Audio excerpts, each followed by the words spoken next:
Hello to all your Wealth Migrate investors. Well, I'm here with Jaco Maritz, and him and I were the ones that built RPS, and he's one of the founding partners of building Wealth Migrate.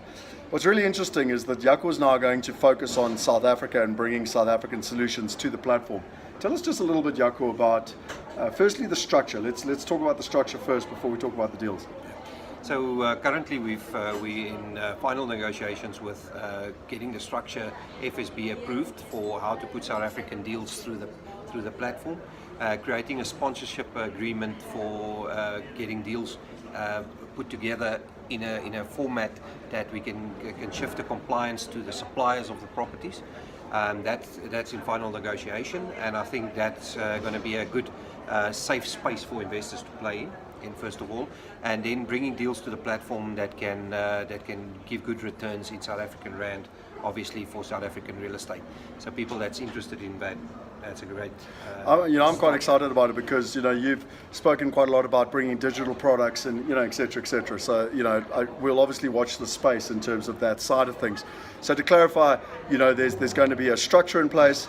There's going to be the digital banking components, and there's going to be the compliance with the FSB in place in terms of with a Cat 1, Cat 2 license, which is quite important. Now, what about the deals? You've been in this game for more than 20 years in this country. You know all the big developers, you know all the big funders and financiers, and you've been cherry picking some deals. Yes, so I've looked at two major deals that is far enough down the line, income producing already. So one is an IT firm in Somerset West, IT building, that has a high tenant installation cost at the moment. So those tenants can't move with 10-year leases signed up already and cash flowing already, and trying to for the past 2 years. So it's already been stabilized as well. So we're in final negotiation to do an equity release for the property owner there. And then the second one is a medical building in Stellenbosch with high intensity care and rehabilitation center, as well as some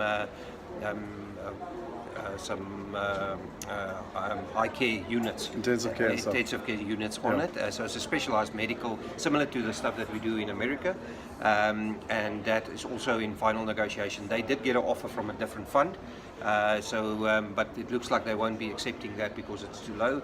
So we might get the equity release on that one as well. So that will give investors the chance to play with these first-class assets, which is normally reserved for a very few in the country.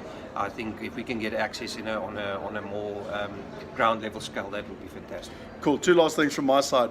One is that you're explaining to me the whole team in terms of doing the due diligence as well. So again, fund level due diligence, which is obviously critically important. And as I always say, from the platform perspective, we're doing due diligence on the partner, and then the partner's doing due diligence on the deal. So that's exactly where we're at with that. Correct. Yeah. So the due diligence has been handled by proper project managers that's handling a full due diligence for us on those two projects, similar to what we do on the American deals as well. So or Obvious is doing on the American deals. So for us, it's very much the same thing. We're just lightening that load on the platform to not bring those that the sponsors take responsibility for that due diligence. Yeah, and I think the most important thing, if I look at it, is that again, you've been in this game for 20 years. You've worked with the likes of Old Mutual and everything. So you're pulling on some of the most experienced people in the space in terms of where we're at. Correct. The last thing that for me was we've got the new launch of version 5 coming up at the end of November. Will we have a live South African deal on the platform? So putting me on the spot, yes, we're working towards getting a deal on by the launch of the new platform. We really want to go live and see what the new platform software can do and how that can be distributed. We're also working on getting the dividends faster. So not to have quarterly, but to try and get monthly. So we're working with a banking partner to see that we can do that.